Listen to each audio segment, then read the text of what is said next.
Hello दोस्तों, तो अभी हम डिस्कस करने जा रहे हैं next topic mean value theorem. Mean value theorem जो हमारा डिफरेंशिएबिलिटी और कंटिन्यूटी हमने डिस्कस किया है, उसका नॉलेज होना जरूरी है। और उसका नॉलेज होने का मतलब उसके क्वेश्चन कर पाए ऐसा नहीं, बल्कि उनके फिजिकल सिग्निफिकेंस क्या है वो क्लियर होने चाहिए। तभी हम इन थ्योरम्स का सिग्निफिकेंस समझ पाएंगे। तो तीन मीन वैल्यू थ्योरम है: Rolle's mean value theorem, Lagrange's mean value theorem and Cauchy mean value theorem. एक बार समझते हैं ये मीन वैल्यू थ्योरम क्या है इस सेशन में, फिर इससे रिलेटेड क्वेश्चंस प्रैक्टिस करेंगे नेक्स्ट सेशन में। चलिए, तो अभी आगे हम बढ़ते हैं रोल्स मीन वैल्यू थ्योरम पर। चलिए, रोल्स मीन वैल्यू थ्योरम का स्टेटमेंट क्या है ये समझने से पहले एक बात समझना किन कंडीशंस में ये अप्लाई होगी। अगर एक फंक्शन है y, x का फंक्शन है y equal to F X, और ये एक इंटरवल में डिफाइंड है जिसमें जो x है वो a से लेके b तक की क्लोज्ड इंटरवल में डिफाइंड है। क्लोज्ड इंटरवल का मतलब a पर और b पर भी हमें फंक्शन क्या है वो डेफिनेशन बताओगी, लेकिन ए से लेफ्ट हैंड साइड में या बी के राइट हैंड साइड में फंक्शन क्या हो रहा होगा कोई फर्क नहीं पड़ता। डिफाइन नहीं हो रहा फंक्शन, केवल ए से लेके बी तक के क्लोज इंटरवल में डिफाइंड है। और ये फंक्शन जो डिफाइंड हो वो कुछ इन प्रॉपर्टीज को फॉलो करे सच दैट ए पर, मतलब जो लेफ्ट हैंड वाला पॉइंट है, लास्ट वाला पॉइंट, वहां पर फंक्शन की वैल्यू एफ ए, और जो राइट हैंड साइड पे जो लिमिट पे फाइनल पॉइंट आ रहा है, जो एंड पॉइंट आ रहा है, उस पर जो फंक्शन की वैल्यू आ रही है वो सेम हो। कंडीशन जो है फंक्शन की समझिएगा, इस हिसाब से फंक्शन कैसा दिख रहा होगा एक बार वो मैं डायग्रामेटिकली समझ रहा हूँ। तो हम इसको डायग्रामेटिकली समझने का मतलब इसका ज्योमेट्रिक इंटरप्रिटेशन समझेंगे मीन वैल्यू थ्योरम का, फिर उसके बाद हमें हमेशा के लिए याद रहेगी मीन वैल्यू थ्योरम क्या होती है। ठीक है, तो देखना यहाँ पर फर्स्ट कंडीशन ये है कि y x का जो ये फंक्शन है, ये फंक्शन इस तरीके से डिफाइन है कि जो इसकी लेफ्ट हैंड वाली लिमिट पॉइंट है a, x की लेफ्ट हैंड लिमिट, और राइट हैंड लिमिट पर फंक्शन की वैल्यू जो आ रही है वो सेम होनी चाहिए। y की वैल्यू बीच में कैसे हो रही है? अच्छा, इस a से लेफ्ट हैंड साइड और बी के राइट हैंड साइड में तो फंक्शन डिफाइन नहीं है, ए से लेके बी के क्लोज्ड इंटरवल में ही डिफाइन है। और इस तरह से डिफाइन है कि ए पर फंक्शन की जो वैल्यू आ रही होगी, एफ एक्स की वैल्यू जो आ रही होगी, और बी पर फंक्शन की जो वैल्यू होगी, एफ बी जो आ रही है, वो दोनों सेम होनी चाहिए। एफ ए और एफ बी सेम होना चाहिए, पहली कंडीशन है। चलिए, ए पर और बी पर फंक्शन की वैल्यू सेम होनी होगी, और इसके बीच में कैसी हो रही होगी वो नहीं पता, ये दोनों पॉइंट्स पर सेम।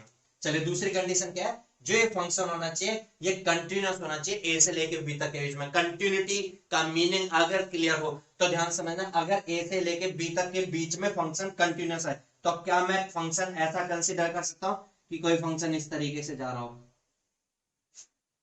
अच्छा, आप अपने माइंड में रखिएगा इस चीज को। फंक्शन ऐसा भी हो सकता है क्या कि इस तरह से जा रहा हो? फंक्शन इस तरीके से भी हो सकता है क्या कि फंक्शन इस तरीके से जा रहा हो?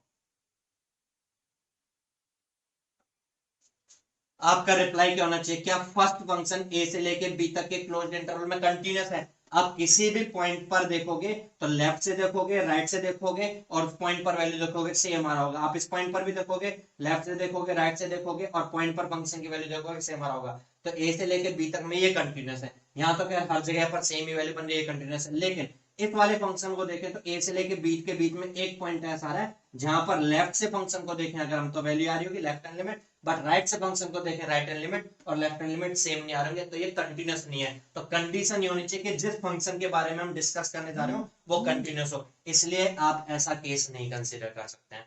ठीक है, तो कंटिन्यूटी याद आ गई होगी। जिनको कंटिन्यूटी की नॉलेज नहीं है, पहले मैं उन्हें सजेस्ट करूंगा कंटिन्यूटी का लेक्चर देख लें, उसके बाद ही मीन वैल्यू थ्योरम देखें। तो अगर आपको कंटिन्यूटी का नॉलेज है तो मैंने यहाँ पर तीन फंक्शंस कंसीडर किए हैं, green, blue and red colour में। क्या ग्रीन कलर वाला फंक्शन कंटिन्यूअस है? आपका आंसर निकल के आना चाहिए माइंड से। क्या ब्लू कलर वाला भी कंटिन्यूअस है? क्या रेड कलर में भी जो फंक्शन आ रहा है वो कंटिन्यूअस है? कंटिन्यूअस कब नहीं होते? जब एकदम से सडन चेंज हो रहा होता। साथ साथ में डिफरेंशिएबल भी होने चाहिए। अच्छा, ध्यान से समझना, अगर मैं एक फंक्शन ये कंसीडर करता तो आप कह देते हैं हर पॉइंट पर कंटिन्यूअस है, लेकिन ये वाले पॉइंट पर डिफरेंशिएबल नहीं है, क्योंकि इसका इस साइड से टेंजेंशियल बनाएंगे, डिफरेंशिएशन करेंगे, और राइट हैंड साइड से डिफरेंशिएशन करेंगे, टेंजेंशियल बनाएंगे, दोनों सेम नहीं आ रहे होंगे। राइट हैंड डेरिवेटिव और लेफ्ट हैंड डेरिवेटिव सेम नहीं आ रहा होगा। तो अभी आप ये कह सकते हो कि कंटिन्यूअस होता, जो सेकंड केस ही देख रहा होता मैं, तब तो ऐसा कंसिडर कर सकता था, लेकिन थर्ड केस ये है कि डिफरेंशिएबल भी होना चाहिए। इसलिए मैं ऐसा केस नहीं कंसिडर कर सकता था।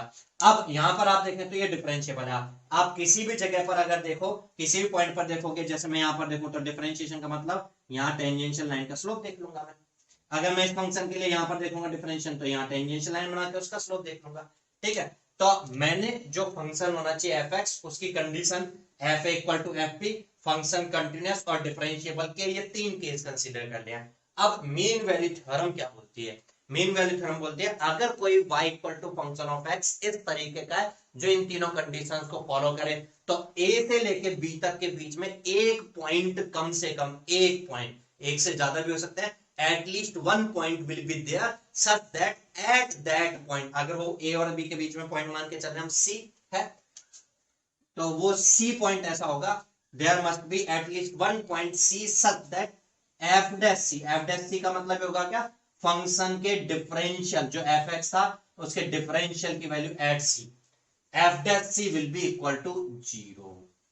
अब समझना, एफ डैश सी 0 होने का मतलब, अच्छा डिफरेंशिएशन का मतलब तो स्लोप होता था, टेंजेंशियल लाइन का स्लोप होता था, उस टेंजेंशियल लाइन का स्लोप क्या होना चाहिए? 0 होना चाहिए। अच्छा जीरो स्लोप वाली लाइन तो ऐसे जा रही होगी ना, स्लोप जो होता था वो रेट ऑफ चेंज बताता था, डिफरेंशिएशन का मीनिंग समझा था हमने। अगर 0 है रेट ऑफ चेंज मतलब ना इंक्रीज हो रहा है ना डिक्रीज हो रहा है, बल्कि ऐसे चल रहा होगा। तो ध्यान समझना, अगर मैं ग्रीन कलर वाला केस कंसिडर करूं तो देखना यहां पर एक पॉइंट ये नजर आ रहा होगा आपको, अगर इस वाले पॉइंट पर इस कर्व का, इस फंक्शन का, इस वाले फंक्शन का डिफरेंशिएशन करेंगे तो टेंजेंशियल लाइन जो बनेगी वो कुछ इस तरीके से आ रही होगी, और उस टेंजेंशियल लाइन का स्लोप आप देख सकते हो 0 स्लोप आ रहा होगा। एक पॉइंट हो गया कम से कम जिस पर 0 स्लोप आ रहा है। अगर ये वाला केस नहीं होता बल्कि रेड कलर में होता तो देखना इस वाले पॉइंट पर अगर आप टेंजेंशियल लाइन बनाओगे तो इस तरह से 0 स्लोप वाली आएगी, ना केवल इस पॉइंट पर बल्कि इस पॉइंट पर भी टेंजेंशियल लाइन बनाओगे तो 0 स्लोप के साथ आएगी, इस पॉइंट पर टेंजेंशियल लाइन बनाओगे तो भी 0 स्लोप के साथ आएगी। तो एक की बजाय एक से ज्यादा पॉइंट भी हो सकता है, बट कम से कम एक पॉइंट जरूर होगा। अच्छा यहाँ पर अगर मैं ब्लू कलर वाला केस कंसिडर करूं तो आप किसी भी पॉइंट पर स्लोप देखें तो ये स्ट्रेट लाइन चल रही है, तो इसका तो इस जगह पर भी टेंजेंशियल ऐसा आएगा, यहाँ पे भी मतलब 0 स्लोप के साथ आएगा, मतलब यहाँ से लेके यहाँ तक में एक नहीं या तीन नहीं बल्कि इनफाइनाइट पॉइंट्स ऐसे हो होंगे जिन पर डिफरेंशिएशन 0 आएगा। इसलिए जो रूल्स मीन वैल्यू थ्योरम है वो ये बोलती है अगर ऐसी कंडीशंस फॉलो हो, एक बार मैं स्टेटमेंट्स में कह सकता हूं, for a function y equal to F x defined in the closed interval a to b if f a equal to f b, function is continuous in the closed interval, हर जगह पर continuous होना चाहिए, and differentiable in the open interval, मतलब a और b पर differentiable हो या ना हो कोई फर्क नहीं पड़ता। a और b पर डिफरेंशिएबल नहीं होने का मतलब क्या है? यहाँ पे जाने के बाद एकदम से सडन स्लोप चेंज हो सकता है, means left hand derivative right hand derivative अलग अलग हो सकता है, बट मतलब नियम है क्योंकि हम इस वाले पॉइंट को इंक्लूड नहीं कर रहे तो राइट में कैसे जा रहा है उससे मतलब नहीं है, बट ए पर और बी पर कंटिन्यूअस होना जरूरी है। अगर यहाँ पर कंटिन्यूअस नहीं हुआ तो एकदम से आप ऐसा भी कह सकते हो कंटिन्यूअस नहीं होता तो मैं फंक्शन को ऐसे लेके आ रहा होता और फिर सडन चेंज करके बी के इक्वल कह देता, तब तो काम नहीं चलेगा। तो कंटिन्यूअस होना जरूरी है ए और बी को क्लोज्ड इंटरवल में, तब उस केस में there must be at least one point C such that differential at that C means slope of the tangential at that point will be 0। यही है रोल्स मीन वैल्यू थ्योरम। अगर ये clear हो गई हो तो आगे जो लिग्रांजेज और कॉची मीन वैल्यू थ्योरम है वो सिंपली आप समझ पाओगे। तो ज्योमेट्रिक इंटरप्रिटेशन समझा हमने रोल्स मीन वैल्यू थ्योरम। आगे बढ़ के देखते हैं हम लेग्रांजेज मीन वैल्यू थ्योरम। चलिए नेक्स्ट हम देख रहे हैं Lagrange's mean value theorem. Condition वही है, एक फंक्शन है वो closed interval a to b में है, a और b पर कोई फंक्शन डिफाइन हो रहा है क्लोज्ड इंटरवल, और इस तरह से डिफाइन हो रहा है कि जो लेफ्ट हैंड लिमिट a है उस पर फंक्शन की वैल्यू और जो लास्ट में b पर जो फंक्शन का वैल्यू आ रहा होगा वो इक्वल नहीं है। इस केस में फर्क समझ में आ रहा होगा, रूल्स में इक्वल होने के लिए कंडीशन होती थी, बाकी इस कंडीशन सेम है कि a से लेके b तक का क्लोज्ड इंटरवल में फंक्शन मस्ट बी कंटिन्यूअस, ए से लेके बी तक में केवल ए और बी पर नहीं बल्कि ए से लेके बी तक के ओपन इंटरवल में, ये ओपन इंटरवल है, ओपन इंटरवल में function must be differentiable. Then क्या कंडीशन होती है, थ्योरम क्या बोलती है, इसका स्टेटमेंट हम समझेंगे, एक बार इसका ज्योमेट्रिक इंटरप्रिटेशन समझ लेते हैं फिर अपने आप समझ में आ जाएगा क्या कंडीशन होनी चाहिए। तो समझिएगा फंक्शन कुछ इस तरीके से होना चाहिए, मान लो ए से बी के बीच में डिफाइन हो रहा है, ये इस तरह से डिफाइन हो रहा है कि ए पर फंक्शन की वैल्यू जो आएगी और बी पर फंक्शन की वैल्यू जो आएगी वो सेम नहीं होंगी। हो सकता है ए पर फंक्शन की वैल्यू कम हो बी पर फंक्शन की वैल्यू ज्यादा हो, या ऐसा भी हो सकता है ए पर ज्यादा हो बी पर कम हो, इक्वल ही होनी चाहिए। हो सकता है ए पर नेगेटिव हो बी पर पॉजिटिव, हो सकता है ए पर पॉजिटिव हो बी पर नेगेटिव, हो सकता है दोनों नेगेटिव हो, बस इक्वल नहीं होनी चाहिए। तो एक बार समझने के लिए मैं ए पर फंक्शन की जो वैल्यू कंसीडर कर रहा हूँ वो कुछ ये लेस कंसीडर कर रहा हूँ, और बी पर फंक्शन की वैल्यू जो कंसीडर कर रहा हूँ ये कुछ हाई वैल्यू कंसीडर कर रहा हूँ। एफ ए और एफ बी इक्वल नहीं, बट ए से लेके बी तक के बीच में फंक्शन कैसा है, कंटिन्यूस है पूरे क्लोज्ड इंटरवल में। अगर फंक्शन कंटिन्यूस है तो क्या मैं उस फंक्शन को ऐसे कंसीडर कर सकता हूं, बिल्कुल कंसीडर कर सकता हूं। कहीं पर भी देखो इसकी लेफ्ट हैंड लिमिट, यहां पर भी देखो लेफ्ट से देखोगे और राइट से देखोगे वैल्यू तो सेम आ रही है, फंक्शन कंटिन्यूस है। लेकिन कंटिन्यूस होने के साथ साथ डिफरेंशिएबल भी होना चाहिए। क्या ये पूरे इस इंटरवल में डिफरेंशिएबल है, इस वाले पॉइंट पर डिफरेंशिएबल नहीं है, क्योंकि लेफ्ट हैंड से डेरिवेटिव देखोगे और राइट हैंड से स्लोप देखोगे, डेरिवेटिव देखोगे सेम नहीं है, मींस डिफरेंशिएबल भी होना चाहिए। ठीक है, अच्छा डिफरेंशिएबल ओपन इंटरवल में होना चाहिए, क्लोज्ड इंटरवल में कंटिन्यूस होना चाहिए। अगर फंक्शन ऐसा होता इस तरीके से तो यहां से यहां तक कंटिन्यूस है, लेकिन बी पर कंटिन्यूस नहीं है, बी पर एकदम से सडन चेंज आ गया, तो क्लोज्ड इंटरवल में कंटिन्यूस होना चाहिए। तो फंक्शन को हमें इस तरह से कंसीडर करना है जो लास्ट पॉइंट से स्टार्ट पॉइंट तक कंटिन्यूस रहे और डिफरेंशिएबल रहे इस बीच वाले पॉइंट में। आगे जाके स्लोप कैसे आ रहा है या इससे पहले स्लोप कैसे था उससे मतलब नहीं है, ओपन इंटरवल में डिफरेंशिएबल होना चाहिए। तो मैं ऐसा कंसीडर कर सकता हूँ, क्या फंक्शन ऐसा कुछ कंसीडर कर सकते हैं आप, ये डिफरेंशिएबल है हर जगह पर, कंटिन्यूस भी है। चलिए मैं ऐसा कंसीडर कर सकता हूं, बिल्कुल कंसीडर कर सकते हो आप, डिफरेंशिएबल है कंटिन्यूस है। क्या मैं ऐसा कंसीडर कर सकता हूं, बिल्कुल कंसीडर कर सकते हो आप, डिफरेंशिएबल है कंटिन्यूस है। आगे कैसा स्लोप हो रहा है उससे मतलब नहीं है, लेकिन यहाँ कंटिन्यूटी नहीं खोई है इसने बाउंड्री पर। तो देखिएगा मैं अब ऐसा कह सकता हूं, क्या अगर मैं इस पहले फर्स्ट वाले केस को कंसीडर करूं तो एक स्ट्रेट लाइन, स्ट्रेट लाइन के डिफरेंशिएशन का मीनिंग को समझते समय हमने समझा था स्ट्रेट लाइन का स्लोप तो हर जगह पर सेम होता है। अगर मैं आपसे इस वाली लाइन का स्लोप पूछता हूं तो आप क्या बोलेंगे, स्लोप जो होगा इसका वो होगा change in Y axis divide by change in X axis. तो वाई में जो चेंज हो रहा है that is F B, B value पर पहुंच गया किससे, ए वैल्यू, ए पर जो वैल्यू आता है एफ ए, ये चेंज आपका हो गया F B minus F A divide by यहां जो चेंज हो रहा है वो बी पर पहुंच गया ए से, तो आप बोलोगे बी माइनस ए, ये बोलोगे इस लाइन का। अच्छा अगर मैं इस लाइन में हर पॉइंट पर स्लोप बोलूं मींस डिफरेंशिएशन बोलूं, डिफरेंशिएशन स्लोप ही होता है ना, तो ये बोलूंगा। अगर मैं फर्स्ट केस ये वाला नहीं बल्कि ये केस कंसीडर कर रहा होता तो देखना एक पॉइंट ऐसा नजर आ रहा है कि आपको जहां पर अगर मैं टेंजेंशियल बनाऊं तो इसके पैरेलल लाइन बनेगी टेंजेंशियल में, यहां पर कुछ और बन रहा होगा टेंजेंशियल, लेकिन इस वाले पॉइंट पर जो टेंजेंशियल बनेगा वो करीब करीब क्या इसी के टेंजेंशियल, इसी के पैरेलल लाइन बनेगी, टेंजेंशियल लाइन जो बनेगी, और पैरेलल लाइंस का स्लोप सेम होता है। तो आप बोल सकते हो इस वाले पॉइंट पर इसका फंक्शन का डिफरेंशिएशन ही स्लोप होता है ना टेंजेंशियल का, तो इस वाले पॉइंट पर जो डिफरेंशिएशन है इस पॉइंट पर डिफरेंशिएशन इसी के इक्वल होगा। ये वाला पॉइंट अगर सी में मान के चलो तो आप बोलोगे F dash C means differentiation at C will be equal to this fb minus fa divided by b minus a। अगर इसके बजाय मैं थर्ड वाला केस लेकर के चलो तो देखना थर्ड केस में एक पॉइंट ऐसा नजर आ रहा है कि आपको यहां पर अगर मैं देखूं इसी के पैरेलली अगर मैं देखूं इस वाले पॉइंट पर अगर टेंजेंशियल लाइन बनाऊं, देखना ये टॉप पर नहीं, टॉप से थोड़ा सा उतर के इस तरीके से टेंजेंशियल लाइन कुछ इसी के पैरेलल लाइन बन रही होगी। अगर इसके बजाय मैं ये वाला पॉइंट लेकर के चलता, देखना बिल्कुल ये बॉटम पर नहीं थोड़ा सा इस तरफ खिसक करके टेंजेंशियल लाइन कुछ जो है वो इस तरह से ऐसे बनेगी। क्या इसी के पैरेलल है, अगर पैरेलल है तो इनके स्लोप भी इसी के इक्वल होंगे। तो आप कह सकते हो इस वाले केस में एक पॉइंट ये और एक पॉइंट ये आ रहा है, जिन दोनों पॉइंट्स पर स्लोप ऐसा आ रहा है, तो आप ऐसा कह सकते हो then there must be at least one point, कम से कम एक पॉइंट तो है, एक से ज्यादा दो भी हो सकते हैं, थर्ड केस में देखा हमने। और इस वाले केस में देखते तो ऐसे इनफाइनाइट पॉइंट्स हो जाते हैं, यहां से लेके यहां तक हर पॉइंट पर स्लोप ये हो रहा था। देन आप अब इसको कंप्लीट कर सकते हैं इस थ्योरम को, there must be at least one point c, कम से कम एक पॉइंट सी ऐसा होना चाहिए such that f dash C equal to F B minus F A divide by b minus a. ये इसका स्टेटमेंट निकल करके आ गया लेग्रांज मीन वैल्यू थ्योरम का। आप एक बार पॉज लीजिएगा, जिस रोल्स मीन वैल्यू थ्योरम का जो फाइनल कंक्लूजन जो निकल के आ रहा है, स्टेटमेंट आ रहा है, वो समझ में आया होगा आपको। आप खुद से लिखिएगा क्या बोलती है थ्योरम, ऐसे लेग्रांज मीन वैल्यू थ्योरम क्या बोलती है, स्टेटमेंट लिखिएगा। इसके क्वेश्चंस कैसे आते हैं वो भी हम डिस्कस करेंगे क्वेश्चन सेशन डिस्कशन में इसी से रिलेटेड। अगली मीन वैल्यू थ्योरम डिस्कस करते हैं हम, कॉची मीन वैल्यू थ्योरम। चलिए कॉची मीन वैल्यू थ्योरम क्या बोलती है, ये अब एक फंक्शन के लिए नहीं बल्कि दो डिफरेंट फंक्शंस हैं, एक फंक्शन एफ एक्स है, दूसरा फंक्शन जी एक्स है, उसके लिए डिफाइन है if F X and ji X are defined in closed interval A B, मतलब दोनों के दोनों फंक्शन डिफाइंड तो सेम इंटरवल में है ए से लेके बी तक में, और इस तरह से कंडीशन ये है कि जो एफ एक्स है and ji x both are continuous in whole closed interval a and b, a से लेके बी तक, ए पर भी और बी पर भी हर पॉइंट पर कंटिन्यूअस है दोनों के दोनों। fx and gx are differentiable in open interval, मतलब a और b को छोड़ करके बाकी अंदर के जो भी सारे पॉइंट्स हैं उन पर दोनों के दोनों डिफरेंशिएबल हैं। अच्छा, आप क्या के माइंड में क्वेश्चन आ रहा है कि जब डिफरेंशिएबल है तो कंटीन्यूअस तो हो गया होगा, तो फर्स्ट कंडीशन लिखने की जरूरत है। फर्स्ट कंडीशन इसलिए लिखने की जरूरत है कि डिफरेंशिएबल a और b पर नहीं है बट कंटीन्यूअस a और b पर भी होना चाहिए, मींस a और b पर एकदम से सडन जंप ऑफ नहीं होना चाहिए, इंक्रीज या डिक्रीज नहीं होनी चाहिए वैल्यूज का।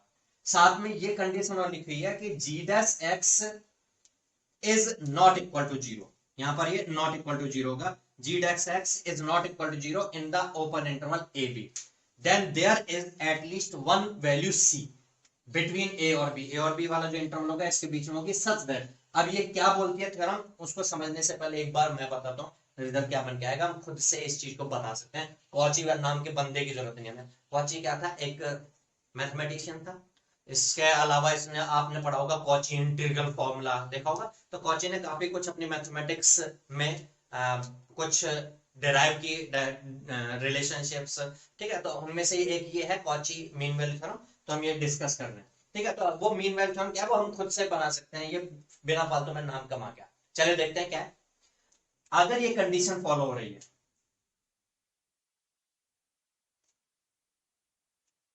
तो मैं दोनों फंक्शंस एक बार समझता हूं, ए से लेके बी तक के इंटरवल में दो फंक्शन से इस तरह से डिफाइन है कि ए से लेके बी तक एफ एक्स जो है वो कंटिन्यूअस होना चाहिए, डिफरेंशिएबल होना चाहिए। तो एक एग्जांपल के पॉइंट ऑफ व्यू से मैं ए से लेके बी तक में एफ एक्स जी एक्स को डिफरेंट डिफरेंट मान ले रहा हूं। अच्छा, आप ध्यान समझना, जी का जो डिफरेंशिएशन है ए से लेके बी तक में कहीं पर भी जीरो नहीं हो रहा होगा, इसको रिलेट कर रहा हूं मैं रोल्स मीन वैल्यू थ्योरम से।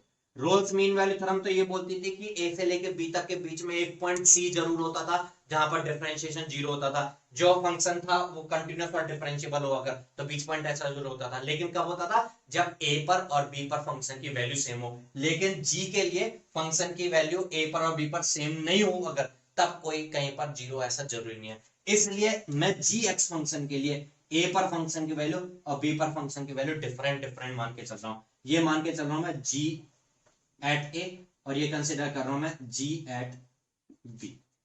चलिए समझेगा। नेक्स्ट नेक्स्ट है जो एफ एक्स फंक्शन है उसके लिए कोई कंडीशन नहीं है, उसका ए और बी के बीच में कोई पॉइंट ऐसा भी हो सकता है जहां पर स्लोप जीरो ना हो रहा हो, मतलब दोनों जीरो हो रहा हो, मतलब दोनों सेम वैल्यू हो सकती है, दोनों डिफरेंट भी हो सकती हैं, ठीक है। तो मैं एक बार एफ के लिए कंसिडर कर रहा हूं, एफ की ए पर वैल्यू ये है और बी पर वैल्यू सेम भी मान सकता हूं मैं अब यहां पर, बट अभी मैं डिफरेंट मान ले रहा हूं, बी पर फंक्शन की वैल्यू ये है ए से लेके बी तक। अब ए से लेके बी तक एफ एक्स कंटिन्यूअस होना चाहिए, जी एक्स कंटिन्यूअस एंड डिफरेंशिएबल होना चाहिए, एफ एक्स और जी एक्स दोनों।